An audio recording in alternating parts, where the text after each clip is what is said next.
Pour ne rien manquer, abonnez-vous maintenant. Sud Radio, Berkov dans tous ses états.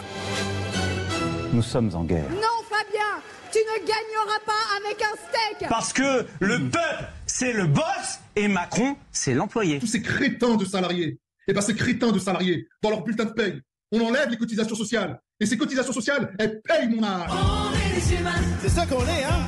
On est des humains. Vas-y, dis-le, Louis.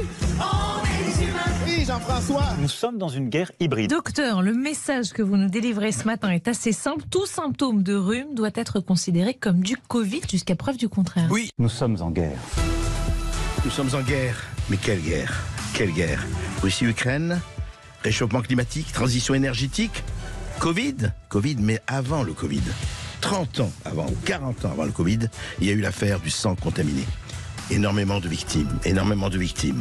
Hémophiles, patients hospitalisés, contaminés par le VIH ou l'hépatite C à la suite d'une transfusion sanguine. On va en parler avec Christiane Leveuve qui fait une grève de la faim depuis un mois maintenant, parce qu'elle veut être indemnisée justement. On va en parler avec elle, avec son avocat, Maître Nathanaël Meister. Et puis, on va parler évidemment de ce qui se passe, les perles, les huées, les bravos. Vous savez, c'est magnifique, le roi Midas et Madame Hidalgo, tout le reste. Et puis la Cour de justice européenne. Et puis voilà, on ne touche pas à une quelconque politique migratoire. Et puis, en seconde partie, on va recevoir quelqu'un qui a fait un livre, qui a fait l'effet d'une bombe, Pierre Chaillot, le statisticien Pierre Chaillot, qui a parlé justement et qui a éplucher tous les chiffres officiels par rapport à ce qui s'est passé au niveau des effets secondaires, par rapport au niveau des effets dommageables ou collatéraux, par rapport à cette crise, ce narratif du Covid-19 qui continue aujourd'hui. Ça va être très passionnant, comme tout de suite, avec les contaminés d'une affaire oubliée, mais qui ne devrait pas jamais être oubliée, celle du sang contaminé. À tout de suite. Chanson de Johnny Hallyday, composée par son fils David, 100% SANG, SANG également. Alors, je vous parle d'un temps que les moins de 40 ans ne peuvent pas connaître, l'affaire du sang contaminé, les années 80, 90. Il y a eu prise de mesures inexistence ou inefficace, retard dans la prise de décision préventive. Eh bien, il y avait vous savez, la transfusion sanguine, elle ne date pas des années 80-90. Mais il y a eu manque de précaution. Eh bien, de nombreux hémophiles, pas spécialement hémophiles, de patients hospitalisés qui avaient besoin d'une transmission sanguine, ont été contaminés, soit par le VIH, le virus du sida, soit par l'hépatite C. Et cette hépatite C, alors il y a eu, on ne va pas détailler cette affaire qui a défrayé la chronique, et qui continue d'ailleurs de provoquer justement des conséquences terribles, et notamment les conséquences qu'il y a eu pour Christine Leveuve. On va en parler. Maître Nathanaël Meister, bonjour. Bonjour. Vous êtes l'avocat de cette patiente qui aujourd'hui, à 80 ans, est en grève de la faim. Pourquoi ? Cher André Berkov, on connaissait le problème posé par la transfusion sanguine dans les années 80. Ce que j'ai découvert en rencontrant Christiane Leveuve, grâce à son amie, la célèbre lanceuse d'alerte normande Enda Ayari, c'est qu'il y avait un autre scandale derrière le scandale du sang contaminé, qui était celui de ces patients atteints d'hépatite C qui ont été sacrifiés et abandonnés pour des raisons d'indemnisation insuffisantes, dans un système indemnitaire qui ne leur permet pas du tout de réviser les sommes souvent très faibles qui leur a été accordées. Alors juste un mot, maître, est-ce que est-ce que ce nombre a été important? Parce qu'il n'y a pas eu que Christiane Leveuve. Est-ce qu'il y a eu beaucoup de monde qui a été contaminé, bien sûr, et effectivement pas très bien traité, c'est le moins que l'on puisse dire. Et malheureusement, nous n'avons pas de statistiques sur les échelles indemnitaires. Ce que l'on sait, ce que je découvre, ce que l'on voit, c'est que ceux qui ont été contaminés avec le virus de l'hépatite C, pour des raisons d'ailleurs qui tiennent au fait que cette maladie était très mal appréciée dans sa gravité, dans ses conséquences à cette époque, et que l'on considérait que la seule maladie véritablement grave, c'était le VIH, et que ceux qui avaient l'hépatite C étaient finalement bien chanceux, fait que ces gens-là ont été très très mal indemnisés. Et c'est l'exemple de Christiane Leveuf, qui est une histoire qui mérite d'être Alors, qu'est-ce qui s'est racontée. passé avec Christiane En Leveuf 1980, Oui. Christiane Leveuf est contaminée. Suite à une transfusion sanguine. Elle s'en aperçoit en 91, parce qu'en 91, elle veut faire une greffe, elle veut faire un don de moelle osseuse à une enfant, et qu'elle se rend compte à ce moment-là qu'elle est porteuse du virus de l'hépatite C, alors que depuis 12 ans, d'ailleurs, elle donnait son sang régulièrement. D'accord. Oui, donc ce qui montre la dynamique, qui était à l'œuvre à l'époque. D'accord. En 93, elle décide d'engager une action judiciaire. Jusqu'en 2006. Donc il y a 30 ans. Il y a 40 ans à partir de maintenant, mais pendant plus de 20 ans, elle a été malade et n'a pas été indemnisée. Et cette maladie a été grave dès le début. Elle a commencé à en avoir des séquelles, elle a commencé à être handicapée dès le début des années 80, immédiatement après la transfusion. Il a fallu qu'elle se batte jusqu'à la Cour de cassation, avec des avocats commis d'office ou payés au résultat face à l'établissement du sang et ses avocats et ses équipes d'avocats remarquables, bien payés, immenses cabinets, etc. Il lui a donc fallu 12 années de procédure et une grève de la faim pour qu'enfin en 2006, AXA, qui était l'assureur de l'établissement français du sang, consente à venir la trouver pour négocier, même pas négocier, pour lui imposer un barème indemnitaire, parce qu'il n'y a eu aucune négociation. Elle sortait elle-même d'une grève de la faim à l'époque parce qu'elle n'en pouvait plus. Oui. 12 années de procédure pour arriver à une indemnisation, et ils lui ont imposé une indemnisation. Ils lui ont signé 2 protocoles et ils l'ont payé 75 000 euros. 75 000 euros pour une vie qui a été complètement fichue en l'air, parce que je vais développer immédiatement ce qu'elle a vécu depuis comme calvaire et les difficultés dans lesquelles elle est. 75 000 euros pour une femme qui avait perdu son emploi en 2003. Pourquoi avait-elle perdu son emploi en 2003 ? Elle était heureuse, elle avait une carrière magnifique, mais tout simplement parce qu'elle ne pouvait plus travailler. Épuisement, maladie, hospitalisation, effets secondaires de la maladie. Donc la maladie l'a complètement empêchée de travailler depuis 2003. Elle est indemnisée en 2006, 75 000 euros, et on lui explique, mais madame, si votre maladie s'aggrave, eh bien, on réouvrira le dossier d'indemnisation. Qu'est-ce qu'elle se dit ? Parfait. C'est correct, c'est équitable. Si ça va plus mal, on reverra ça. Malheureusement, qu'est-ce qui se passe derrière, André Berkoff ? Il se passe que, c'est très simple, qu'est-ce qu'on considère comme l'aggravation ? On lui dit, si votre état s'aggrave, on ouvre le dossier. Mais l'aggravation, c'est quoi ? Ah, non madame, l'aggravation, c'est pas les souffrances que vous endurez suite aux trithérapies à répétition que vous devez faire pour neutraliser le virus, pas du tout. Non, non madame, l'aggravation, ce sont pas toutes les conséquences secondaires de la maladie. C'est pas votre handicap, c'est pas le fait que vous puissiez plus vous déplacer. Non, l'aggravation, il faudrait qu'il y ait une aggravation de l'organe malade.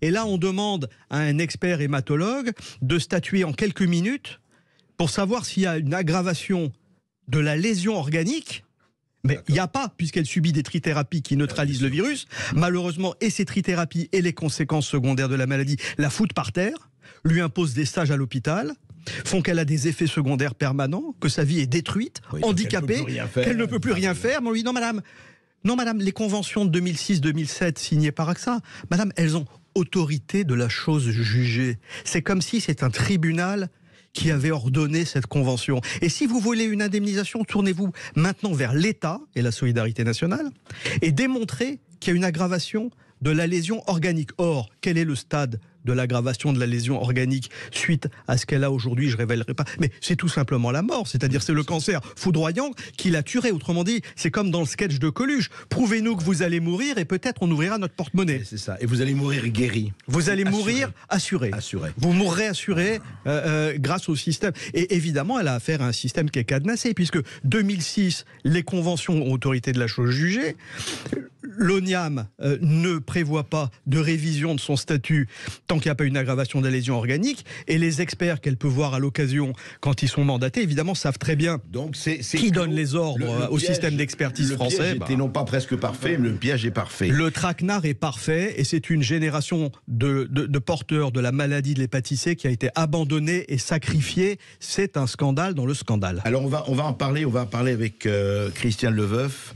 Et on l'a pas encore, mais demandez-la parce qu'il faudrait qu'on puisse parler avec elle, bien sûr. Maître Meister, comment il se fait, effectivement, qu'est-ce qui s'est passé? Parce que vous parlez de 2006, là, 2007, l'indemnisation. Ce qui s'est passé après, elle a continué à se battre. Elle a continué à se battre sans arrêt avec tous les avocats rouennais à qui je rends hommage d'ailleurs et qui l'ont accompagné gratuitement dans des procédures infernales et infinies. Ouais. Et on lui a systématiquement fermé les portes parce qu'on lui disait, madame, il n'y a pas d'aggravation de la lésion organique. Et on lui a refusé ensuite les expertises parce que un des experts, mais on sait très bien comment travaillent les experts, ils rendent les conclusions qui sont attendues d'eux par le système, pas de lésion organique, pas d'indemnisation, fermer le banc, et puis c'est terminé. Et donc elle se bat seule avec des avocats qui acceptent bénévolement de travailler face à des systèmes immenses, énormes, bien organisés. Et ça, c'est aussi le problème français. C'est-à-dire que les malheureux dans ce pays ne peuvent pas être défendus correctement dès lors qu'ils ont affaire à un système puissant et organisé. En face, il y a des équipes d'avocats, des équipes de communicants, ça parle entre l'État et les compagnies d'assurance, et eux, ils sont seuls. Mais alors, dites-moi, comment il se fait que personne n'a agi pour soit changer cette loi, parce que les lois, ça se change, ça se modifie, ça se corrige, et le fait que, bon, on dit c'est comme ça, l'autorité de la chose jugée, mais il n'y a pas eu de jugement. Mais non, mais pas un tribunal, vous l'avez dit vous-même. Pourquoi personne n'a agi? Mais parce que tout simplement, ça arrange tout le monde. Ça arrange les caisses des assureurs, ça arrange les caisses de l'État, et puis de toute façon, ces malades, ils partent. Elle a 80 ans, c'est une des dernières rescapées. Ils sont tous morts. Tous les gens qu'elle connaissait, ses copains et copines des associations de transfusés, sont tous morts. Il reste plus qu'elle. Donc on a affaire en fait à une des dernières rescapées et qui aujourd'hui fait une grève de la faim en disant je suis prêt à mourir. Alors Christiane Leveuf, bonjour. Bonjour. Bonjour madame. Bonjour monsieur, merci. Bah écoutez, c'est nous qui vous remercions d'être avec nous. Vous continuez aujourd'hui votre grève de la faim? Oui, monsieur. Et je ne lâcherai pas parce que AXA ne lâche rien. Donc je ne vois pas pourquoi personnellement je lâcherai. J'ai tout perdu. J'ai plus rien à perdre. La vie. Vous savez, je suis seule au monde. Je n'ai pas de famille. Je n'ai personne. Donc, désolé, mais j'irai jusqu'au bout. Oui, vous voulez dire que vous êtes prêt à aller vraiment jusqu'à la fin, vous ne céderez pas, vous n'arrêterez pas votre grève de la faim avant d'avoir obtenu une satisfaction, c'est ça? J'ai même donné mon corps à la science et rempli tous les papiers qu'il fallait pour, au dernier moment, on viendra me chercher et on amènera mon corps à la médecine légale. Parce que j'ai tout organisé. Mais Christiane Leveuf, ça fait 30 ans maintenant que vous battez avec tout ce qui s'est passé et Maître Meister nous en a parlé, a détaillé la chose. Mais vous sentez quoi? Vous sentez une espèce d'injustice? Bon, il y a eu cette affaire du sang contaminé, on a vu tout ce qui s'est passé à l'époque, mais vous sentez quoi? Surtout un sentiment d'injustice pour vous? C'est quoi? D'injustice parce que finalement je dois être pratiquement la seule encore en vie. Pourquoi? Parce que moi j'ai été transfusée et je n'étais pas malade.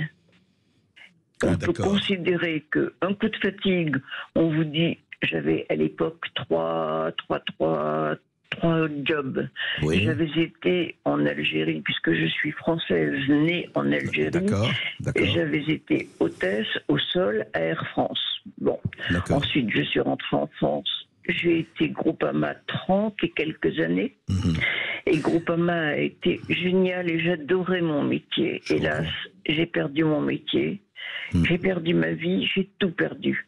Mais madame, aujourd'hui, je suis... Oui, Christiane Leveuf, excusez-moi. Non, je voulais vous demander, pourquoi vous dites que vous n'étiez pas malade? Pourquoi vous êtes-vous fait transfuser Alors, j'ai été transfusée parce que, si vous voulez, j'avais des règles abondantes. Ce qui veut dire que des règles abondantes, on a des caillots.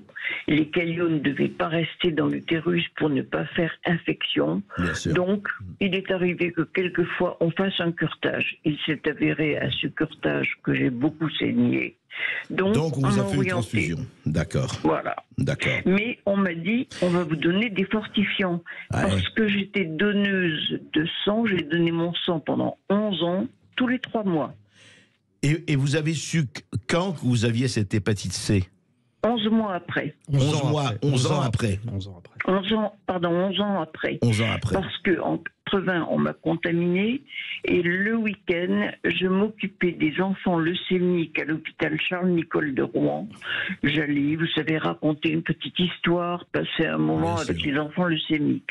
Au bout de 6, je l'ai fait 4 ans, des parents viennent à moi et me disent, la petite a une leucémie, est-ce que vous voudriez donner votre moelle ?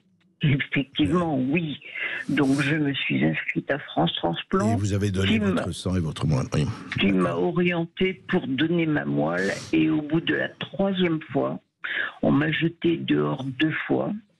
Et au bout de la 3e fois, on s'est dit, bon, elle insiste. Et c'est là que l'on m'a dit, 11 ans après, que j'étais contaminée. Mais on était en 91, contaminée par quoi ? On ne parlait que sida. Donc je ne savais pas. Je suis allée à l'hôpital et j'ai voulu avoir des renseignements. On m'a jeté aussi. Et c'est là que je suis allée en justice. D'accord. D'accord, Christiane Lefeuf. Et juste un mot, vous comptez vous battre jusqu'au bout. Je veux dire, vous n'abandonnerez pas tant que vous n'aurez pas l'indemnité, tant que vous n'aurez pas ce que vous pensez et méritez. Hélas. Merci beaucoup, Christiane Lefeuf. Merci. Merci pour vous. C'est moi qui vous remercie. On va continuer à parler de ça parce que c'est vrai, c'est un drame qu'ont connu d'autres personnes, mais c'est un drame terrible, on le voit, et on va continuer à en parler tout de suite après cette petite pause. Oui, restez bien avec nous sur Sud Radio, on continue de parler de cette histoire. Si vous-même vous avez été contaminé ou si vous voulez témoigner pour un proche, 0826 300 300, on attend vos appels au standard. À tout de suite sur Sud Radio. Et nous continuons à parler de ce drame. Entraîné d'abord par une affaire dont on se souvient bien sûr, l'affaire du sang contaminé, les scandales politiques, administratifs, judiciaires qu'il y avait eu, et puis avec cette dame qui se bat, qui fait la grève de la faim, Christiane Lefeuf, et qui se bat et qui est prête à mourir parce qu'elle n'a plus rien à perdre. Et justement, je crois que nous avons un auditeur. Oui, ça appelle au standard, c'est Dominique qui nous appelle d'Argelès. Bonjour Dominique. Bonjour Dominique. Oui, bonjour. Oui, moi aussi j'ai été contaminé dans les années 80. Oui. Et j'ai contracté le virus de l'hépatite C. Oui. Ils m'ont amené en 2007 à subir une greffe du foie. Une greffe du foie. Du foie. Oui. Donc l'organe avait été attaqué. Et ensuite j'ai demandé à l'OMNIAM d'être indemnisé. Oui. Donc ils m'ont indemnisé. Bon, je ne sais pas si la somme n'est pas importante, comme dit la dame. Mais je me l'ai fait sans avocat, sans rien. J'avais préparé tout mon dossier médical. Et c'est pour dire aussi les effets secondaires. Et ensuite, le traitement que j'ai pour la greffe ont conduit à avoir des gros problèmes cardiaques. Un triple pontage dernièrement. Là, je suis sous oxygène. Est-ce que c'est lié à tout mon problème? Je ne sais pas. Voilà. Mais dire que c'est vrai qu'il y a beaucoup de personnes qui sont dans mon cas. C'est sûr, c'est sûr. Merci Dominique de votre témoignage. Alors justement, Maître Meister, parlons-en un peu, revenons il y a eu le témoignage de Dominique et le témoignage de Christiane Lefeuf, quand même, qui est là, à l'hôpital, qui fait une grève de la faim, je le rappelle, depuis 1 mois, elle a 80 ans. Mais qu'est-ce qu'on peut faire? Qu'est-ce que vous pouvez faire en tant que vous êtes son avocat? Mais au-delà, qu'est-ce qu'on peut faire? Est-ce qu'on peut changer quoi que ce soit de cette espèce de piège dans lequel on dit, voilà, écoutez, votre indemnité, ce sera ça, et puis le reste, débrouillez-vous, circulez, rien à voir. Écoutez, c'est très simple.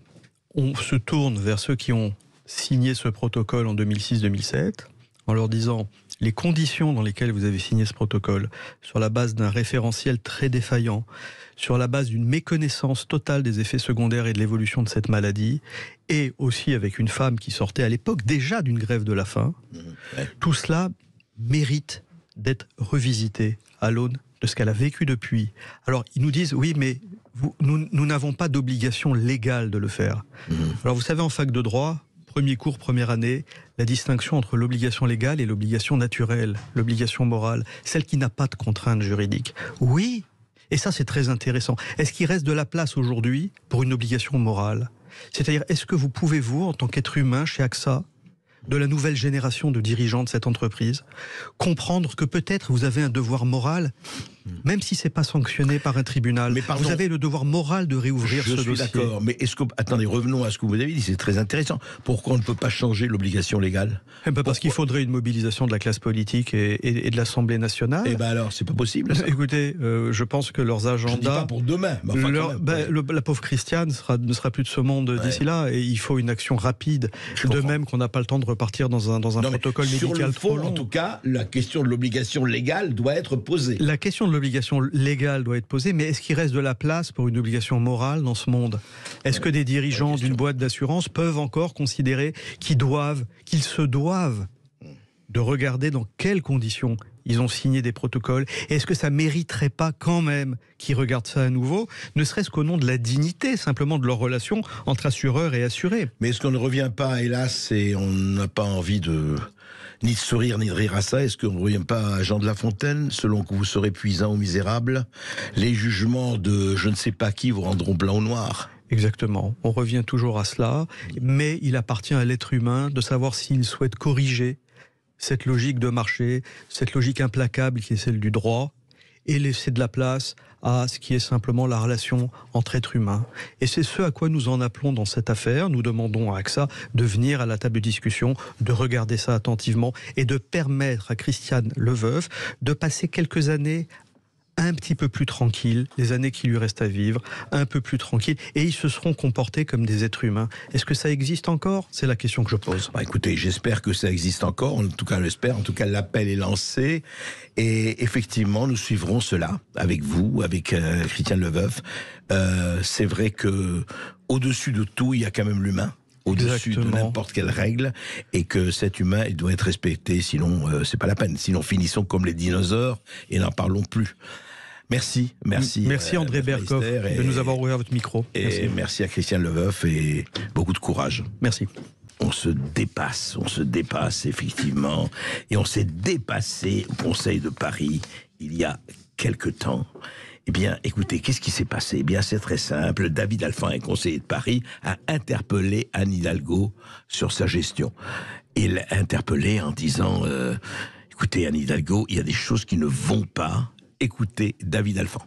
Le roi Midas, chers collègues, il transformait tout ce qu'il touchait en or. Eh bien vous, Madame Hidalgo, vous êtes l'exact contraire, vous êtes l'anti-Midas. Tout ce que vous touchez, y compris l'or des Parisiens, ce bijou qui est notre capitale, vous le transformez en plomb.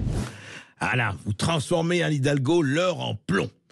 Eh bien, Anne Hidalgo a répondu. Alors là, il s'est passé quelque chose de très drôle. Est-ce que c'était au 4e, au 10e degré ?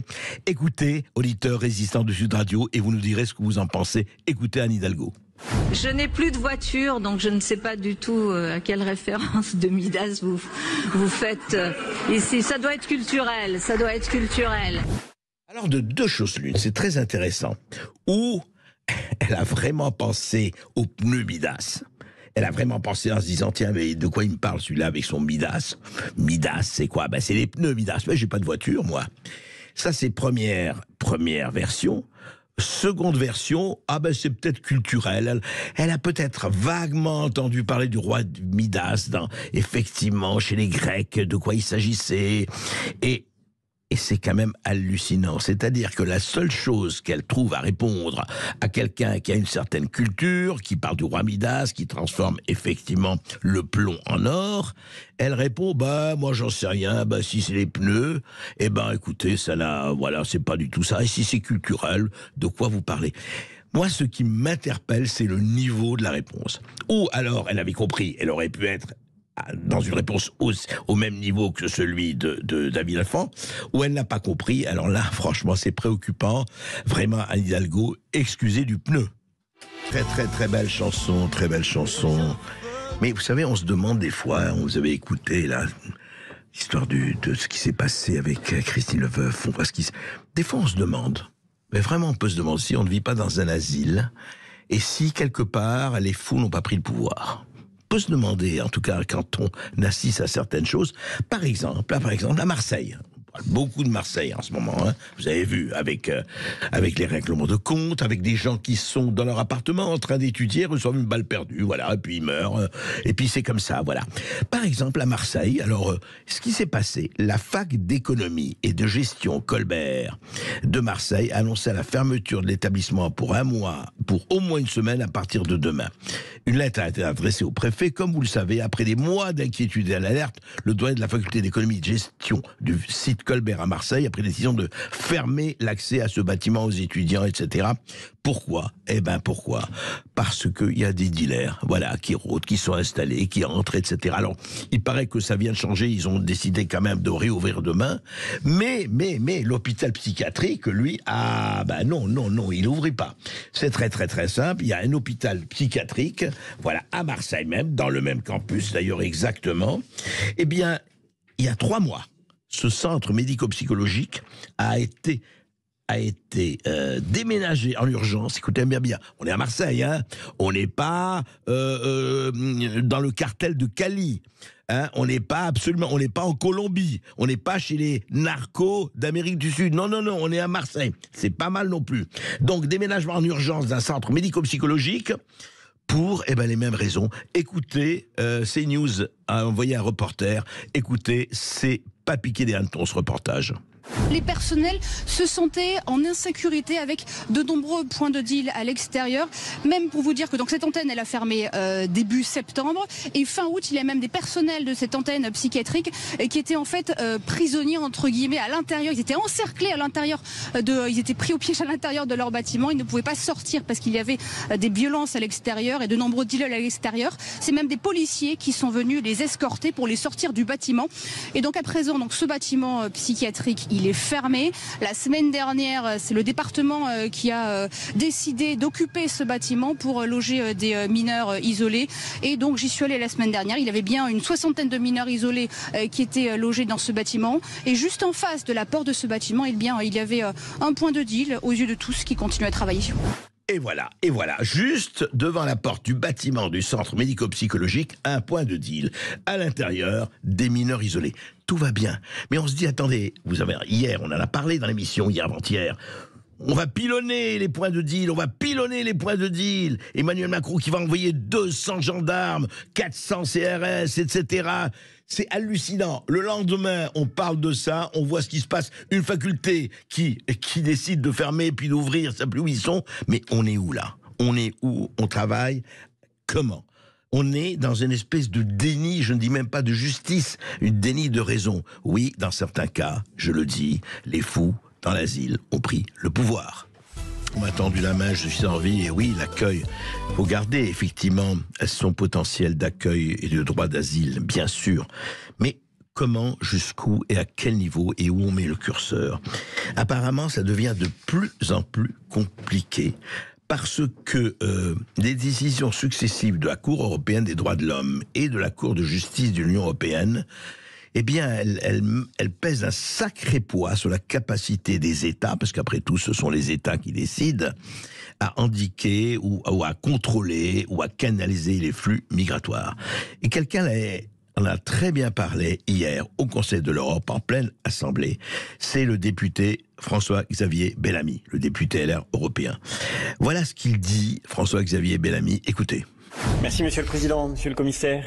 Le 13 septembre dernier, 120 bateaux débarquent à Lampedusa. En quelques heures, des milliers de personnes entrent sans droit sur le sol européen. Le 21 septembre, la Cour de justice de l'Union européenne répond au Conseil d'État français. Un État membre n'a pas le droit de refouler hors de ses frontières une personne qui cherche à les franchir illégalement. Avant d'envisager une éventuelle expulsion, tenez-vous bien, il faut laisser un délai à l'intéressé pour qu'il quitte volontairement le territoire national. Le seul droit qui reste à nos États est donc de prier poliment les gens de ne pas violer leurs frontières. Et quand ils les franchissent par milliers, 330 000 l'an dernier selon Frontex, il nous reste la possibilité de les inviter à ne pas rester. Chers collègues, tout cela n'est qu'une preuve de plus que le droit européen s'est retourné contre le droit. Alors c'est très intéressant, chers collègues, effectivement, chers collègues, mais il faut savoir que l'on soit pour la migration, contre l'immigration, pour en tout cas un contrôle ou pas. Ce qui est extraordinaire, on le voit aujourd'hui, c'est que l'Union européenne, c'est elle qui décide de tout. C'est-à-dire que quelles que soient les décisions ou les prises de position que peuvent prendre l'État, s'il adhère aux lois, au règlement de l'Union européenne qui surpassent les lois des États, eh ben, ça n'a rien ne tient. Écoutez, vous n'avez absolument pas le droit de faire remigrer qui que ce soit, d'expulser qui que ce soit, de faire bouger qui que ce soit. Sinon, c'est cette personne qui doit décider de sa propre volonté si elle a envie de rester ou de partir. Mais enfin, ils viennent pourquoi? Et je comprends. Et si vous étiez effectivement érythréen, Somalie, etc., bien sûr que vous avez envie de venir. Alors c'est extraordinaire. C'est-à-dire que le problème, il est posé. Union européenne, à quel niveau? Union européenne, à quel titre? Il n'y a plus de principe de subsidiarité, donc c'est l'Union européenne qui décide de tout, en tout cas dans ce domaine, ô combien lancinant. Eh bien, on va voir ce qui va se passer. En attendant, Bellamy constate, tout le monde constate, et puis personne ne bouge. En attendant, 13h52 sur Sud Radio, on est dans le face-à-face dans Berkoff dans tous ses états. Aujourd'hui, André Berkoff reçoit Pierre Chaillot, statisticien et auteur de ce livre qui a fait grand bruit, Covid-19, ce que révèlent les chiffres officiels. C'est aux éditions de l'Artilleur. Bonjour Pierre Chaillot. Bonjour et merci de me recevoir. Alors je rappelle, Pierre Chaillot, que vous étiez déjà venu en janvier dernier pour éventer ce livre, et c'est très intéressant parce que, évidemment, avec vraiment le concert du chœur, soit du chœur des vierges, soit des meutes en disant oui, complotistes, etc. Vous amenez des chiffres. Voilà. Et des chiffres absolument incontestable. Et comme vous dites, vous le dites très bien, d'ailleurs dans votre prépa, il dit on peut discuter de tout sauf des chiffres, disait Olivier Véran. Et puis, vous dites, attention, on doit discuter de tout, comme moi je dis, on doit avoir question à tout, et surtout des chiffres. Et puis vraiment, votre livre a fait effectivement sensation, et à juste titre, parce que, vous remettiez l'église statistique au milieu du village en disant, écoutez, constatez. Et alors, avant de commencer, on va avoir le temps d'en parler, Pierre Chaillot. Je voudrais vous faire entendre deux morceaux, deux extraits. Le premier du docteur Jimmy Mohamed, il parle du Covid, et c'était sur RTL. Et écoutez.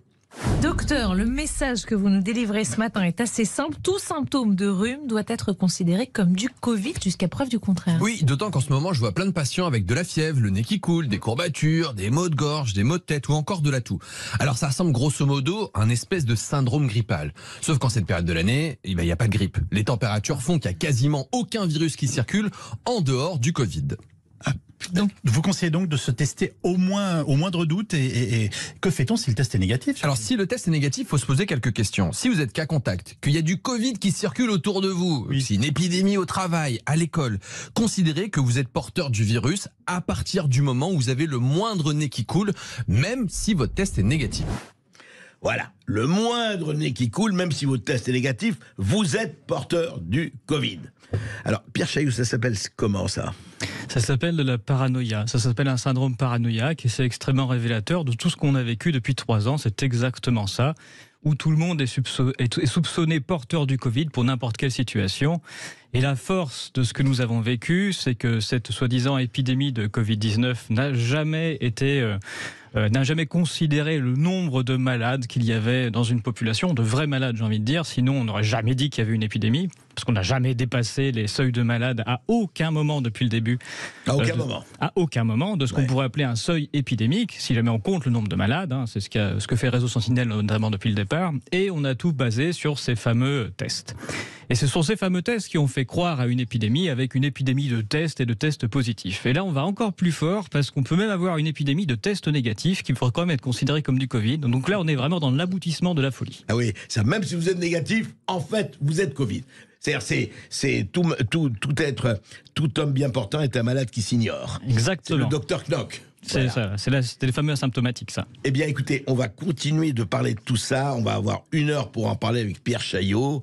Et effectivement, de tout, de ce qui se passe au niveau de la natalité, de l'effondrement, des effets secondaires, justement, des tests, des vaccins, etc. Dans des hôpitaux, on a vu hier sur les urgences. On va prendre le temps d'en parler juste après les informations. On continue de parler chiffres sur Sud Radio et statistiques avec Pierre Chaillot, qui est notre invité exceptionnel aujourd'hui. Et puis avec vous, au 0826 300 300, comme d'habitude. À tout de suite sur Sud Radio.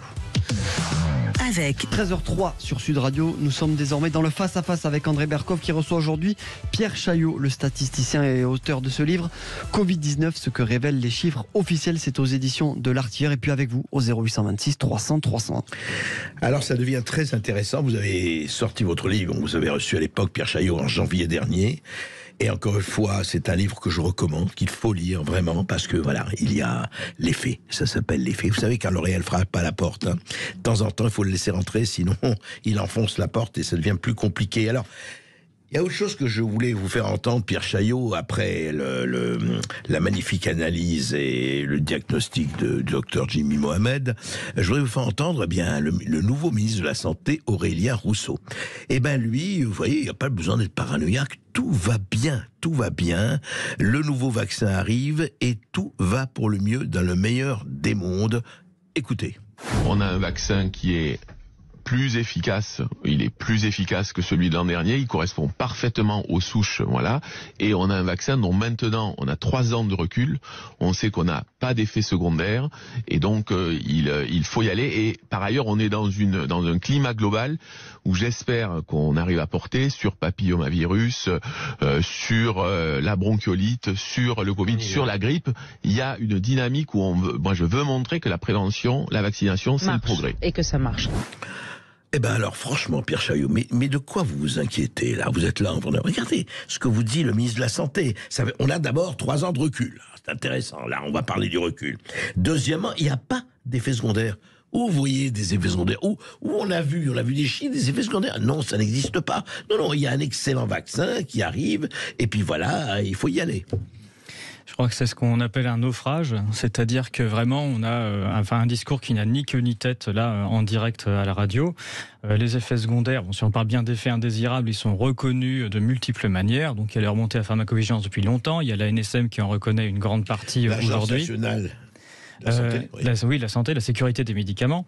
Donc la très officielle agence, oui. Oui, tout à fait. Et puis même, si on reprend les études de Pfizer et de Moderna, si on regarde les personnes qui prennent les vaccins pendant les études, on voit qu'il y a bien plus de malades, au sens les maux de tête, les toux, etc., qui sont remontés parmi les gens vaccinés que parmi les gens qui reçoivent des placebos. C'est écrit dans leurs études. Donc depuis le début des études, on sait très bien qu'il y a des effets indésirables de ces vaccins.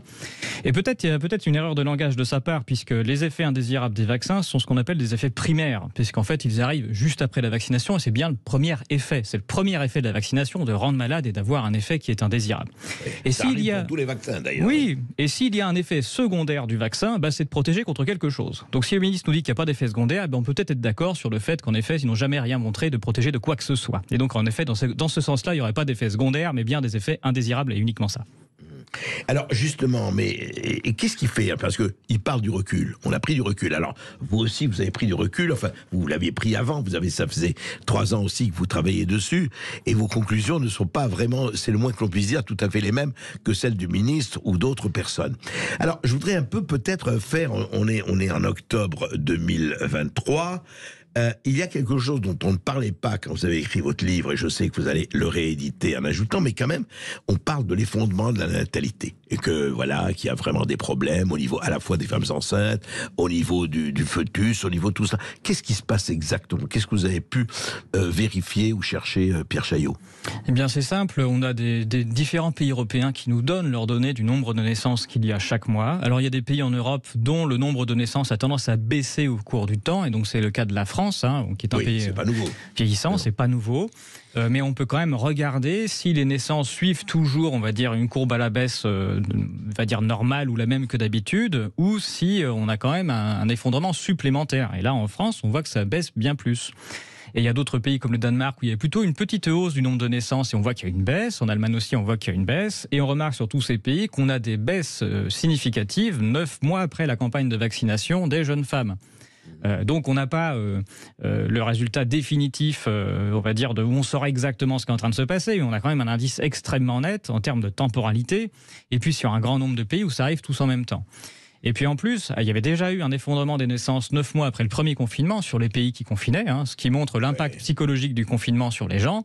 Contrairement à ce qui avait été annoncé à l'époque par certains médias en disant oui, les gens chez eux vont faire des enfants. Voilà. On a vu l'inverse. Au contraire, vous allez avoir une multiplication des bébés. Comme à New York, quand il y a eu la grande panne d'électricité, effectivement, 9 mois après, il y a eu recrudescence de naissance. Là, c'est pas le cas du tout. Là, c'était vraiment le cas inverse. Donc, c'est-à-dire que psychologiquement, il s'est passé quelque chose de grave sur la population. Et en revanche, on a vu les naissances remonter dans l'année 2021, ce qui veut dire qu'après le confinement, une fois que les gens se sont vus libérés d'une certaine manière, ils se sont remis à faire des enfants, et même au-dessus de l'année 2020. Et c'est ça, cette tendance-là, ensuite, elle s'est réeffondrée en 2022. Et ça, dans tout un tas de pays, ça se voit encore une fois sur ceux dans lesquels on a eu des données. Et donc ça, c'est un signal statistique assez fort. Ça s'est réeffondré en 2022. Oui, c'est ça. Ouais. Et c'est ça qui naît 9 mois après la campagne de vaccination. Et c'est un signal statistique qui est fort et qu'il faut regarder et qui est à corréler sur le fait qu'en effet, il y a des associations de femmes, notamment Où est mon cycle, sur laquelle les droits d'auteur de mon livre servent à soutenir Où est mon cycle, qui vient en aide aux femmes qui ont des problèmes de menstruation suite à la vaccination. Et ça, c'est colossal. Il y a vraiment beaucoup de femmes à qui c'est arrivé. Et évidemment, si on n'a plus de règles ou des règles très abondantes après la vaccination, c'est une période où on ne peut pas procréer. Donc c'est que ça ne va pas. Donc on a la totalité des indices qui sont concordants et qui vont tous dans le même sens. C'est très massif, vous dites colossal. C'est vraiment très important. C'est vraiment très important. Il suffit de faire même faire du micro-trottoir autour de chez soi. Je le montre dans le livre. Ça m'est arrivé de faire une soirée avec des jeunes femmes. Il y avait une dizaine de jeunes femmes et il y en avait parmi elles. Il se trouve que dans la conversation, une m'a demandé ce que je faisais. J'ai parlé d'Où est mon cycle dans la conversation et elle a dit qu'elle avait des problèmes menstruels depuis sa vaccination et il y en a 4 autres qui ont dit moi aussi dans la salle. Alors vous allez me dire, oui, 5 sur les millions de Français, c'est pas significatif. Eh bien si, ça l'est.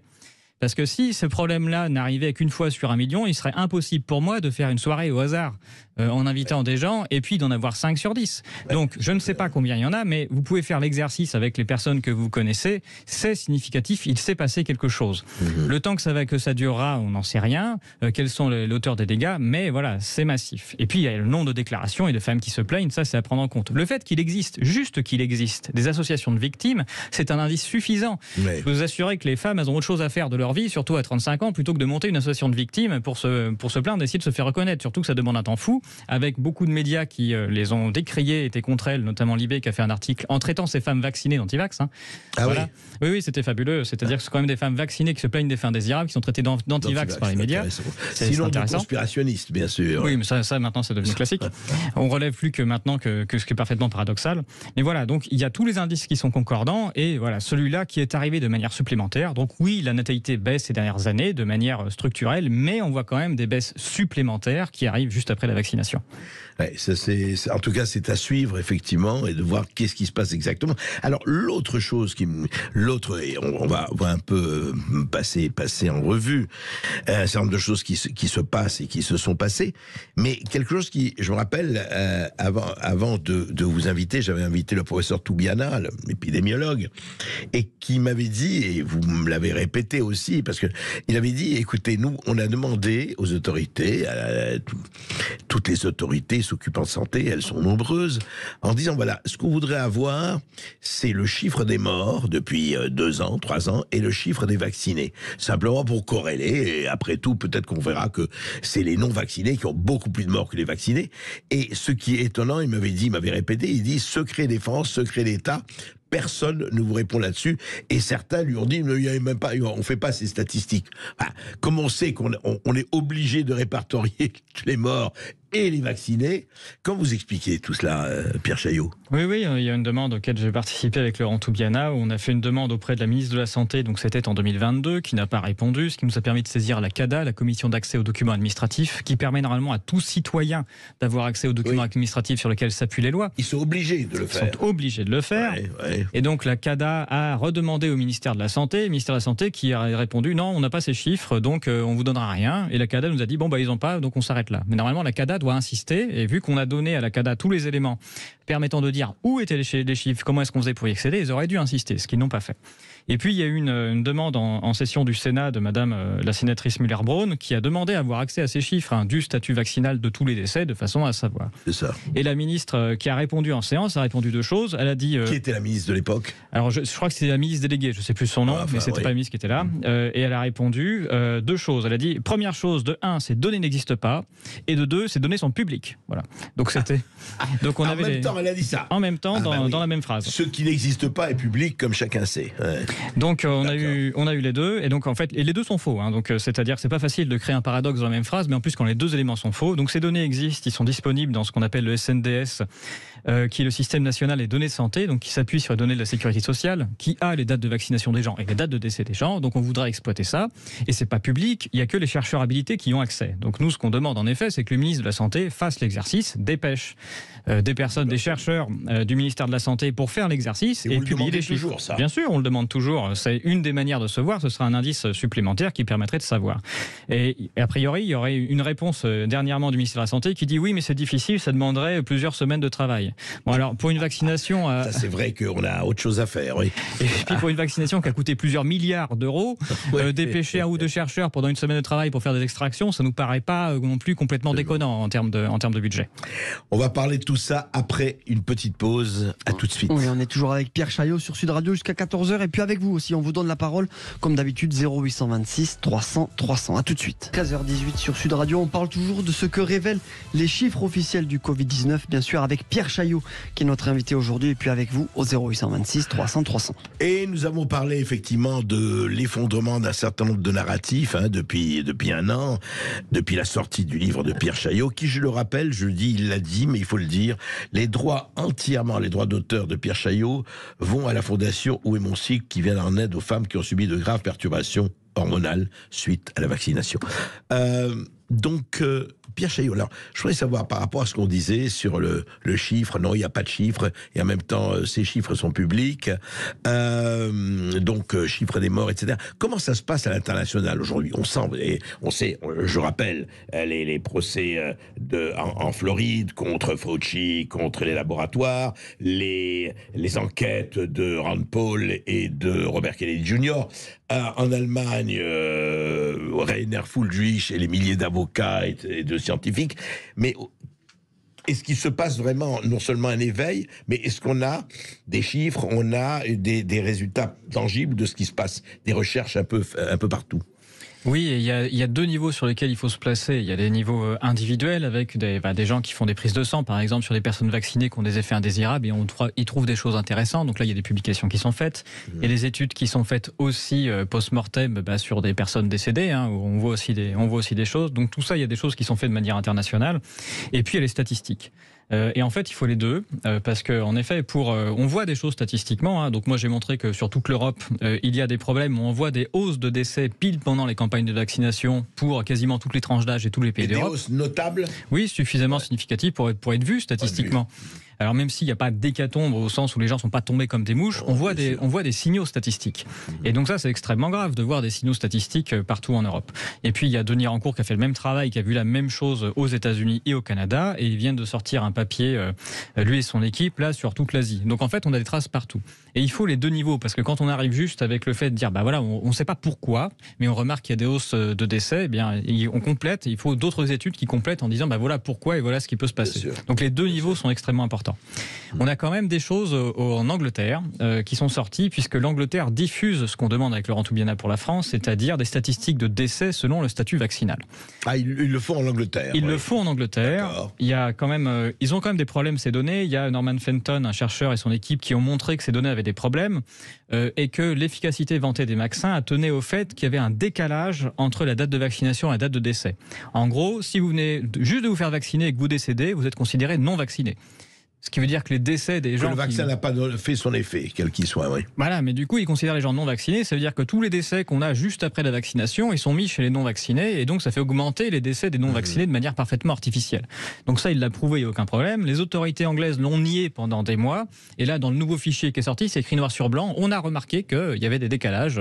C'est écrit officiellement, et qu'ils en corrigent une partie. Donc on ne sait pas combien, mais bref. Donc on avait déjà ça comme problème, et là, il y a une étude anglaise qui est sortie, qui prend d'un côté les taux de vaccination dans la population générale, voilà, bon, il y a tant de pourcentage de vaccinés dans la population, et qui regarde le taux de vaccinés parmi les décès. Donc le raisonnement étant, bon bah voilà, s'il y a 50% de vaccinés et de non vaccinés dans la population, et qu'on regarde les décès, et qu'on voit 50-50 sur les décès, bah, ça veut dire que le vaccin sert à rien, puisque les gens décèdent tout pareil, vaccinés, non vaccinés. Si le vaccin sert à quelque chose, on devrait voir beaucoup moins de vaccinés parmi les décédés. On devrait voir une proportion de vaccinés inférieure. En tout cas, qu'on sent, oui, qu'il y a une baisse de la mortalité. Oui, c'est ça, chez les vaccinés. Eh bien, on voit l'inverse. Les non-vaccinés.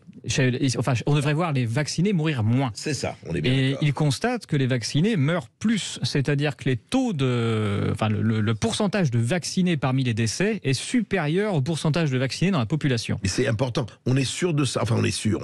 On a vraiment des données sûres là-dessus, Pierre Ce Chaillot. sont les statistiques officielles du ministère de la Santé et de l'ONS, de l'Institut statistique anglais. Donc, si on prend leurs chiffres et qu'on fait la comparaison, on voit que ça va dans ce sens-là. Alors, on peut dire, et c'est par tranche d'âge, hein, c'est pas la population totale, etc. Donc, on a enlevé le biais lié à l'âge. Donc, on pourrait me dire, oui, mais du coup, c'est juste parce que les vaccinés sont des gens très malades. Du coup, c'est intéressant, parce que ça veut dire que du coup, le vaccin sert à rien. Hein. Ça veut dire qu'il y a d'autres effets dans la population qui fait qu'on meurt. Et l'idée du vaccin ou même du Covid-19, ça n'a absolument aucun impact. Donc, c'est autre chose. Donc, ça veut dire qu'à minima, ça sert à rien. On pourrait dire aussi, oui, peut-être que les chiffres sont faux de population et sont mal calculés. Bah oui, mais dans ces cas-là, toutes les politiques qui se sont basées sur ces chiffres pour dire qu'il fallait nous enfermer, tout ça, ça veut dire qu'ils se basent sur des chiffres faux. Donc on a un problème. Donc, quoi qu'il arrive, et quel que soit le sens dans lequel on tourne le problème, de toute façon, on a un énorme souci avec ces données qui montrent que ce sont les vaccinés qui meurent trop. Voilà, donc ça, ce sont les chiffres anglais qui le disent. Donc, soit les chiffres sont faux et dans ces cas-là, le gouvernement se fiche de nous depuis le début, soit les chiffres sont bons et le gouvernement se fiche de nous depuis le début. Est-ce qu'il y a eu, Pierre Chaillot, à votre connaissance, des études pareilles aux États-Unis, en Allemagne ou ailleurs ou pas? Je n'ai pas connaissance d'autres pays qui ont diffusé le statut vaccinal des personnes décédées. Il y a l'Écosse qui l'a fait un tout petit peu de manière très rapide et dès qu'ils ont vu qu'ils publiaient des chiffres montrant que les vaccinés mouraient trop, ils ont arrêté immédiatement. Et donc ils n'ont pas recommencé depuis. Donc voilà, là pour l'instant, j'ai pas réussi à trouver d'autres exemples. Et alors, parmi, vous savez, cette définition, ces chiffres aussi, ceux qui meurent du Covid ou ceux qui meurent avec le Covid, parce qu'il y a eu ça. Vous savez très très bien que, d'ailleurs c'est très simple, sur RTL, ce que disait le docteur Jimmy Mohamed, de toute façon, vous avez un rhume, ça peut être le Covid. Donc, est-ce que ce côté, sans retomber dans les chiffres qu'on n'a pas en France, mais est-ce qu'il y a eu, on le sait, on a étiqueté mort du Covid des gens qui, au fait, mouraient de toute façon par AVC, par autre chose? Mais ce qu'on appelle Covid, ça n'est pas une réalité médicale, c'est un codage. C'est quelque chose de très différent. Une réalité médicale, ce serait un ensemble de symptômes parfaitement définis qui nous permettraient de reconnaître ce que c'est. Or, il n'y a absolument aucun symptôme spécifique à ce qu'on appelle Covid-19. Et donc, on est passé dans, en effet, le tout bien portant est un malade qui s'ignore. On a dit, c'est le test qui va faire foi. Et donc, à l'hôpital, en effet, on a des jambes cassées Covid, des cancers Covid, des gens qui viennent à l'hôpital pour toute autre chose et qui vont être étiquetés Covid. On a fait un exercice dans le livre que je montre, c'est-à-dire qu'on s'est intéressé à savoir, au cours de ces dernières années, quel était le nombre de personnes souffrant d'infections respiratoires qu'il y avait à l'hôpital ces dernières années.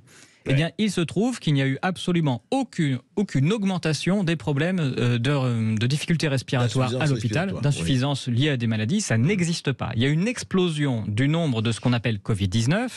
Et pendant qu'on faisait exploser ce chiffre-là, il y a un effondrement des statistiques de grippe, de tuberculose, de bronchiolite, de bronchopneumopathie, de pneumopathie, etc. Ouais. C'est-à-dire que ce qu'on appelle Covid-19, c'est juste un codage qui regroupe la totalité ou une énorme partie des infections respiratoires qui s'appelaient autrement avant. Et c'est ce fichu test qui a fait les statistiques du Covid où on a mis tout et n'importe quoi. Et on parle que des infections respiratoires, mais on a vraiment mis n'importe quoi dans ce qu'était Covid-19. D'ailleurs, Jimmy Mohamed le confirme, n'importe quoi, c'est du Covid-19. C'est très intéressant. En fait, il y a eu un problème de codage et on a engouffré, quoi. On a engouffré, absolument. Ouais. Si vraiment il y avait eu une nouveauté, on devrait voir dans les statistiques hospitalières et de malades une augmentation sur la catégorie. Ça n'existe pas. Il n'y a pas du tout plus de problèmes d'infection respiratoire dans ce qu'on appelle Covid-19. Il y a tout un réservoir de toutes les maladies respiratoires qui alimentent ce nouveau codage qui s'appelle Covid-19. Et c'est ça qui fait les statistiques de Covid-19. Ouais, très intéressant. On va en continuer d'en parler après cette petite pause et aussi avec nos auditeurs, bien sûr. Ah oui, bien sûr, on va vous donner la parole. Vous en avez l'habitude dans Berkoff dans tous ses états. 0826 300 300. À tout de suite. Et je ne suis pas le seul, Pierre Chaillot ici, après avoir écrit son livre, ou même avant, quand il commençait à chercher tout ça, Covid-19, ce qui révèle les chiffres officiels, chez l'artilleur. Alors, Pierre Chaillot, on va rentrer dans le vif du sujet. Un jour, j'ai reçu un médecin belge, docteur David Bouillon, et il me disait, mais attendez, moi je ne comprends pas. Pourquoi on ne fait pas quelque chose de très simple? On veut savoir si effectivement les structures immunitaires sont bonnes chez chacun. Faites une sérologie, ça coûte pas plus cher que les milliards de dollars dépensés. Pour ceux qui ont des anticorps en excès ou en tout cas en suffisance, eh ben pas la peine effectivement de se faire vacciner. Pour ceux qui n'ont pas, alors à ce moment-là, on voit la chose. Et vous me dites, attention, c'est pas du tout la stratégie qui a été adoptée au départ. Non, pas du tout. Les vaccins, alors très peu de gens le savent, hein, vu que j'ai fait un certain nombre de conférences où je pose la question, savez-vous pourquoi vous avez été vacciné? Et très peu de gens savent qu'ils n'ont jamais été vaccinés pour être moins malades. Les études de Pfizer et Moderna ne promettent absolument pas aux personnes vaccinées qu'elles seront moins malades. Ils ne l'ont jamais dit? Non, jamais. Elles ont d'ailleurs, si on étudie, j'invite chacun à lire aussi le livre de Christine Coton, hein, Tous vaccinés, tous protégés, qui détaille la partie, le protocole de Pfizer pour montrer qu'il y a énormément de problèmes à l'intérieur. Mais ce que promet Pfizer, c'est juste, vous aurez moins de tests positifs avec mon vaccin, c'est tout. C'est lié au test, tout de suite. C'est lié au test tout de suite. Et si vous regardez sur le fait d'être malade, significativement, les personnes vaccinées chez Pfizer sont plus malades que les personnes qui ont reçu le placebo. Ils ont appelé ça des effets indésirables, mais c'est vraiment significatif. Donc vous faites vacciner, vous serez plus malade de toute façon que les autres. En revanche, ce qu'ils vous promettent, c'est que vous aurez moins de tests positifs. Et il y a eu une manière extrêmement simple de faire, on va dire, de propager cette escroquerie intellectuelle dans la population et dans tous les pays, ça a été de mettre en place le fameux pass sanitaire. Pourquoi? En quoi ça propage ce que vous dites, ce que vous appelez l'escroquerie? Grâce au pass sanitaire, les non-vaccinés sont obligés de se tester régulièrement à chaque fois qu'ils rentrent dans un lieu public ou pour avoir des passes, alors que les vaccinés ne sont plus obligés de se tester. Ce qui fait qu'en permanence, vous testez beaucoup plus souvent vos non-vaccinés et que donc, même si le vaccin sert à rien, vous avez plus de tests positifs chez eux. Parce que qui dit test dit cas. Et presque qui dit cas dit Covid. Surtout maintenant qu'on sait que même si votre test est négatif, vous avez quand même le Covid.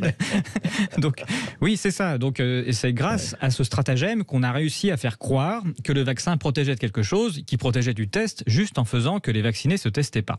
Et vous allez sur le site de Guillaume Rosier, qui s'appelle Covid Tracker, et notamment sur la partie qui s'appelle Vaccimpact. Il vous détaille les taux de positivité selon le statut vaccinal. Vous allez pouvoir voir que le jour même où s'arrête le pass sanitaire, le vaccin n'est plus efficace, et ce sont les vaccinés qui passent au-dessus des autres en termes de positivité. Pourquoi? Parce que le jour même de la fin du pass sanitaire, les non-vaccinés sont plus obligés de se tester. C'est tout. Donc on voit très clairement la prétendue efficacité vaccinale qui ne dure que pendant la période du pass sanitaire. Statistiquement ça. C'est public, vous allez voir sa courbe en ligne et vous voyez en effet que les courbes des vaccinés passent au-dessus de celles des non-vaccinés le jour même de la fin du pass sanitaire. Intéressant. C'est pour ça qu'ils veulent rétablir le pass sanitaire, peut-être. Si on veut un vaccin qui marche, il faut un pass sanitaire. Oui, sinon le vaccin ne marche pas. C'est embêtant, ça, c'est très embêtant, très embêtant. Et je crois que nous avons déjà des auditeurs. Oui, ça appelle beaucoup. Nous avons Eric qui nous appelle depuis Paris. Bonjour Eric. Bonjour Eric. Bonjour André Berkoff. Bon, toujours bravo pour vos émissions, mais je serai rapide pour ne pas encombrer la ligne. Moi j'étais très sceptique à la vaccination, mais j'étais retraité, donc j'ai pu m'exclure du monde de la société le temps des obligations. Mais en revanche, ma belle-fille, qui est médecin, a été contrainte de se faire vacciner. Elle était enceinte, ou elle a été enceinte peu après, enfin j'en sais rien, à peu près, et dans sa famille, il n'y a pas du tout de diabète de type 1. Et après l'accouchement, on lui a décelé un diabète de type 1. Alors j'en ai parlé à mon médecin généraliste qui m'a dit il n'y a pas d'études là-dessus. Donc je voulais savoir, auprès de votre invité, s'il y a des études sur ce type-là. Voilà, c'est tout. Ma question s'arrête là. Merci Eric, merci. Pierre Chaillot. On voit en effet, pour les questions particulières du diabète de type 1, je ne peux pas répondre, mais ce que je peux vous dire, c'est qu'en effet, il y a un certain nombre de pathologies qui sont arrivées à des moments où on ne s'y attendait pas après la vaccination. On a parlé de différentes choses, des cancers, etc., des myocardites, tout ça. Mais il y a en effet des signaux qui montrent quoi? Qui montrent juste que les gens ont été rendus malades d'une certaine manière à quelque chose qui ne va pas bien. Voilà, donc il y a beaucoup de remontées de ça. Sur la particularité du diabète de type 1, ça je ne saurais pas vous répondre. Bon, écoutez, il suffit peut-être d'attendre un petit peu. C'était pour les femmes enceintes qui ont venait d'accoucher, mais peut-être qu'on aura des études. Merci, voilà. Eric. Merci. À bientôt, André Berkoff. À bientôt. Merci Eric. Nous avons Angèle depuis Marseille. Bonjour Angèle. Oui, bonjour Monsieur Berkoff, bonjour à tout le monde. Donc moi je voulais simplement faire deux commentaires. Un premier commentaire que j'étais étonnée que les féministes ne s'emparent pas du sujet des jeunes filles qui sont atteintes par ces problèmes d'effets secondaires. D'autant que moi, à une période, je me suis amusée à regarder les rapports de l'ANSM sur 5-6 mois. Je notais tout sur un cahier. Et donc, j'ai constaté la stabilité concernant les effets secondaires qui touchaient les femmes à 75%. Par rapport aux hommes. Donc, c'est pas pour faire une séparation homme-femme, mais quelque part, je me suis dit, peut-être que si c'était les hommes qui étaient touchés à 75%, peut-être ça aurait changé quelque chose. Ça, c'est un autre problème, mais on peut le voir. Non, mais je comprends, Angèle. Pierre Chaillot, c'est vrai que les femmes à 75%... Alors, il n'y a aucun suivi des effets indésirables de la part d'aucune entité. Je veux dire de suivi actif. La pharmacovigilance, ce sont les victimes qui doivent se prendre par la main et aller faire une déclaration d'effets indésirables, une déclaration qui est très longue et très compliquée. Vous avez des effets, vous avez quelque chose, vous allez à la pharmacovigilance, c'est ça ? Vous êtes obligé d'y aller si vous voulez que ça remonte. Et donc, ce qui fait qu'il y a un certain, en effet, dimorphisme, tout ne remonte pas. Et notamment, on voit plus de jeunes qui remontent les effets indésirables, notamment graves. Pourquoi ? Parce que les familles se disent que quand un jeune ne va pas bien, c'est pas normal. Alors que quand ça arrive à une personne âgée, on a tendance à dire oui, ça devait arriver, c'est lié à l'âge. Donc il y a des différences. Et ce qui se passe de particulier chez les femmes, c'est que notamment quand une femme est malade à la suite de n'importe quoi, ici d'une vaccination, eh bien le temps de gérer sa maladie, ça va peu jouer sur ses cycles menstruels. Elle ne va plus avoir de cycles ou des cycles très abondants, de façon à ne pas tomber enceinte tant qu'elle est malade. Ce qui veut dire que pour les femmes, on a un révélateur qui est ça, où les femmes se rendent compte qu'elles sont malades avec la perturbation du cycle menstruel, alors que les hommes ne s'en rendent pas compte. Il est possible que les hommes soient tout le temps malades, mais ne le sachent pas. Une chose qui me frappe, vous dites qu'il n'y a aucun suivi depuis 2 ans de ce qui s'est passé, des effets, etc. Rien. Nulle part. Rien, nulle part. C'est aux patients d'aller se déclarer eux-mêmes. Je me mets au défi quiconque de me dire que, alors c'est arrivé dans très rares cas, mais que les médecins les appellent pour savoir comment ça va, ou bien l'assurance maladie, ou bien que sais-je, un numéro qui aurait été mis en place avec des gens qui travaillent pour vous appeler et être sûr que ça se passe bien. La pharmacovigilance sur tous les produits pharmaceutiques, c'est quelque chose de parfaitement passif. Une fois qu'on est passé, qu'il y a eu les autorisations, donc c'est à vous de vous plaindre. Si vous ne plaignez pas et que vous ne faites pas l'effort de faire les déclarations, il n'y aura rien. C'est aussi pour ça que je soutiens une association, c'est pour libérer la parole des femmes, qu'elles puissent dire et exprimer le fait qu'elles ont été malades, ce qu'elles sentent, pour qu'elles se fassent soigner. Puis dans un monde idéal aussi, pour commencer à attaquer les responsables de ce qui leur est arrivé, pour absolument rien, et puis pour tenter de trouver une solution. Mais voilà, il faut y aller, se déclarer. Eh bien voilà, il faut faire... sauve-toi, Dieu te sauvera, mais sauve-toi toi-même. Esteban. On accueille Julien qui nous appelle depuis l'Essonne. Bonjour Julien. Bonjour Julien. Oui, bonjour André, bonjour Pierre Chaillot. Débat très intéressant. C'est vrai que c'est un sujet qui a déjà été évoqué de nombreuses fois et a raison. Mais moi je me pose la question, comment des journalistes peuvent-ils encore faire la promotion indirecte via des médecins de plateau qui ne déclarent toujours pas leur conflit d'intérêt d'un produit qui est toujours expérimental et qui, je rappelle, il faut quand même le redire, on sait qu'il ne protège pas des formes graves. C'est écrit dans le Vidal, la Bible de la médecine. C'est pas moi qui le dit. Et puis également, comment un ministre de la Santé peut-il encore affirmer qu'il n'y a pas d'effet secondaire ? Je suis désolé de le dire, mais c'est vraiment un doigt d'honneur qui est envoyé aux Français qui sont touchés. Alors que dans le même temps, vous avez le ministre allemand de la Santé qui s'excuse publiquement et qui dit qu'effectivement il y aura des indemnisations, que des enquêtes seront faites, etc. Moi, je vais souvenir, André, que par exemple pour un produit, notamment des pizzas Buitoni, alors c'est pas du médical, le produit Buitoni de Nestlé avait été retiré pour des morts d'enfants en 2022. Or là, on a affaire à un produit de santé qu'on injecte à des milliards de personnes sans même avoir terminé la phase 3. Et alors, c'est circulé, il n'y a rien à voir, comme vous le dites très souvent. Et alors, dans le même temps, je suis désolé de le dire, mais ça, c'est quand même le nœud du problème. Qu'est-ce qui tient l'opposition? Vous ne les entendez pas. Moi, je suis désolé, à part quelques-uns, à part M. Asselineau, Philippot, Dupont-Aignan, à l'Assemblée nationale, vous ne les entendez pas. Qu'est-ce qui, hormis les questions financières, les retient? Moi, j'aimerais comprendre ce qui les tient, parce que là, on a quand même affaire à un sujet qui est très C'est grave. moins que l'on puisse dire, Julien. Non, mais vous posez les questions, effectivement.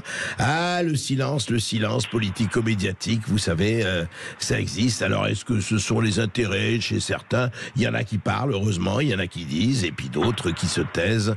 Vous savez, ça n'excuse rien, ça explique, malheureusement, c'est pas nouveau. Dans les affaires un peu qui touchent et qui sont délicates, c'est bien ça, hein, Pierre Chaillot. Il y a quand même le grand silence. Il y a des statisticiens, des médecins, des épidémiologues qui l'ouvrent, si je peux permettre cette parole un peu vulgaire, enfin même pas, mais voilà, c'est vrai qu'il y a un silence assez assourdissant. Oui, et puis il y a des pressions qui sont faites de manière extrêmement forte chez les chercheurs ou même chez les personnalités publiques qui en effet se plaignent et disent des choses. Mais c'est intéressant parce que vous avez des documentaires ou même des fictions. Il y a Painkiller qui est sorti là, qui parle du scandale de Purdue sur les opioïdes. Il y a aussi un documentaire Arte qui est sorti sur les néonicotinoïdes. Et on voit que dans tous les cas, c'est le même scénario avec des pressions colossales qui sont mises du point de vue des finances, des énormes pressions qui sont mises sur les chercheurs, ceux qui osent l'ouvrir au début, qui osent s'exprimer. Enfin, il y a un rôle médiatique à chaque fois. Donc c'est intéressant puisqu'on l'admet sur les pesticides, on l'admet sur les opioïdes, ce genre de scandale. Mais alors là, sur la vaccination, non, et circulaire, rien à voir. Il y a peut-être une des réponses de pourquoi on voit rien qui a été en effet une partie de l'opposition qui s'est engouffrée au début de cette crise en disant que la crise Covid c'était extrêmement grave, que le virus allait tous nous tuer, qu'il fallait protéger les Français, etc. Ils sont tellement rentrés dans ce discours-là, notamment à gauche, que c'est un peu difficile aujourd'hui de revenir en arrière et d'avouer le niveau de paranoïa dans lequel on était. Et pourtant, un des plus grands journaux allemands, le Bild, en couverture, le journaliste s'est excusé en disant et Bild, c'est vraiment le plus grand journal allemand, la plus grande circulation. Il s'est excusé en disant oui, on a raconté des cracks et voilà, on s'excuse auprès de notre public, ce qui me paraît très sain, en tout cas. Ce qui nous manque, c'est-à-dire du courage. Voilà, toujours. On va se retrouver dans un instant. On aura Catherine qui nous appellera depuis Paris. À tout de suite sur Sud Radio. Dernière ligne droite sur Sud Radio. On est ensemble jusqu'à 14h avec Pierre Chaillot et avec Catherine qui nous appelle de Paris. Bonjour Catherine. Bonjour Catherine. Oui, bonjour, je vous remercie pour votre émission. Voilà, je voulais poser une question à Monsieur Chaillot. Il a dit que les laboratoires Pfizer et un autre laboratoire dont j'ai oublié le nom, enregistré, avaient dit que la vaccination, je répète ce que Monsieur Chaillot a dit, oui, ne protégeait pas contre la maladie. Alors la première question, qu'est-ce qu'il entend par maladie?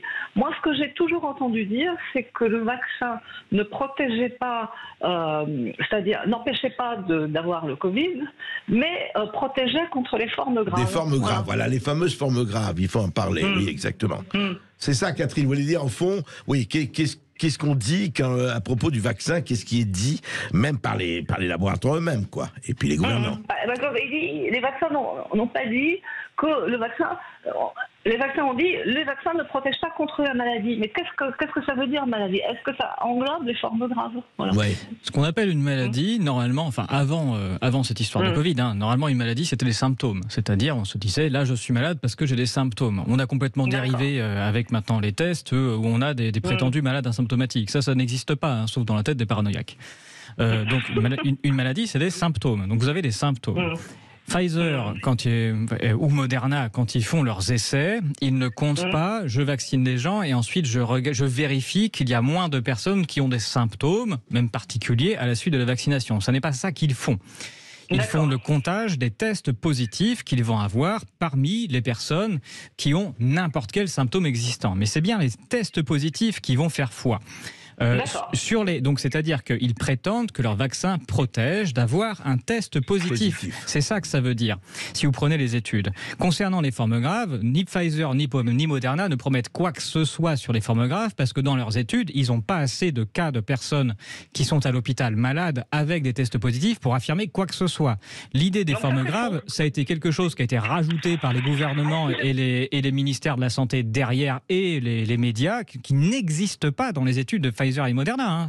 Attendez, Pierre Chailloux, vous dites quelque chose de très important, parce qu'on entend du matin au soir, et du soir au matin, en tout cas, il a encore dit, le ministre de la Santé, Rousseau, il dit, le vaccin, ce qu'on vous dit, et d'ailleurs à la radio, à la télévision, protège contre les formes graves. Vous dites que l'expression forme grave n'a jamais été employée par les laboratoires pharmaceutiques? Ça n'est pas possible.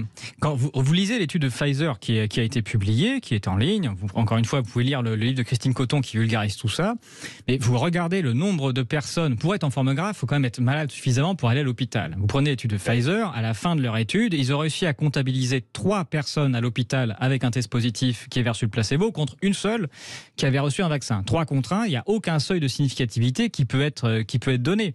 Bon, d'ailleurs, fait intéressant, si vous lisez les études de Pfizer comme de Moderna, ils ont suivi 40 000 personnes chacun pendant 6 mois. Bon, alors 3 mois, ça additionne toutes les personnes de suivi, mais bon, quand même 6 mois. Oui. Et ils ont trouvé un nombre ridiculement faible de tests positifs et de personnes malades. Vous lisez Pfizer et Moderna, le premier résultat que vous avez, c'est qu'il n'y a pas d'épidémie mondiale, ils n'ont pas réussi à en trouver, quoi.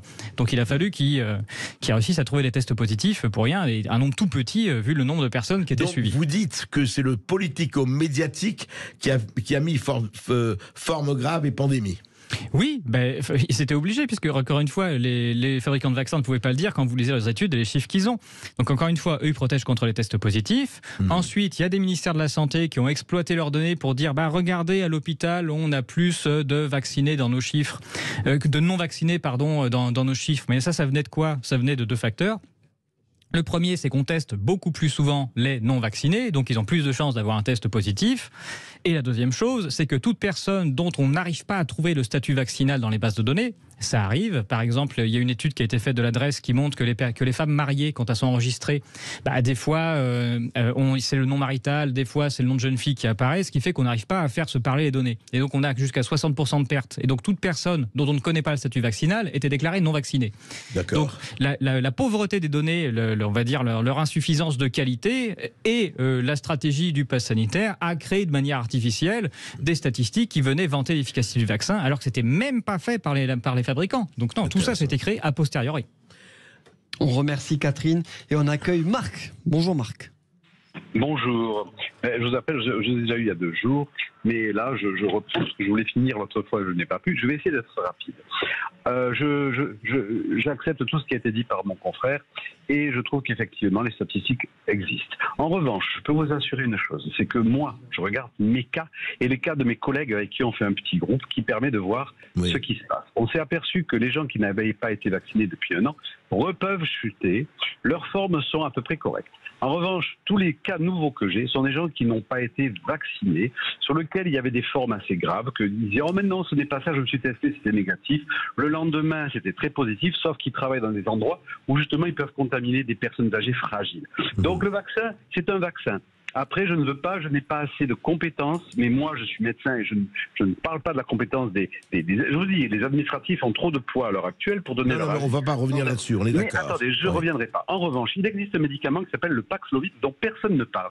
Je peux vous assurer que tous les gens à qui je l'ai mis, d'accord, ils ont des effets secondaires de diarrhée, ça je reconnais. Mais au bout de 3 jours, ils se sentent quand même mieux par rapport à la respiration. Ils se sentent mieux par rapport aux compressions qu'ils ont. Et ça, personne n'en parle, c'est très étonnant. Et je peux vous assurer que moi, je préfère le Paxlovid que j'ai signé à mon frère et qui m'a fait rire.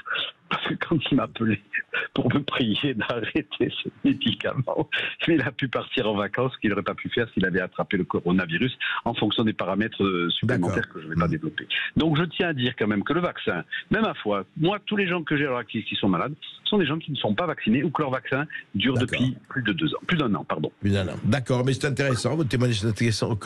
qu'est-ce que ça vous inspire, Pierre Chaillot? Écoutez, statistiquement, ça se voit absolument pas.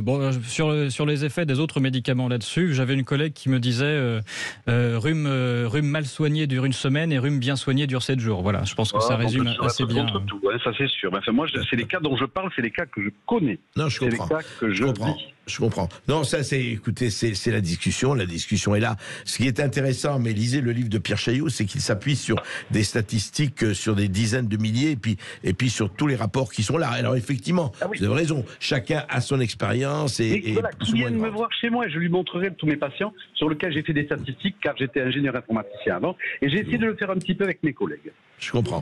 Voilà. Je comprends. Merci. Mais non, après, j'ai pas fait d'études qu'il a fait. Non, mais c'est pas une question.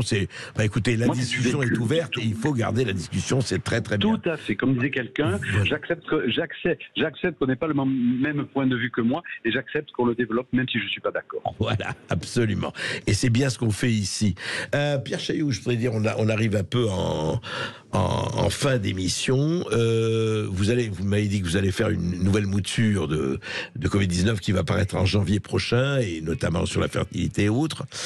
Mais au fond, aujourd'hui, avec ce qui se passe, on est et on nous annonce, voyez, des nouveaux variants, on nous annonce peut-être un confinement, on nous annonce, je ne dirais pas une nouvelle pandémie, mais enfin, vous avez vu, ça circule quand même, depuis quelques temps, depuis quelques semaines, et puis le nouveau vaccin, et qui est très bien, qui va mêler la grippe et le Covid, etc., etc.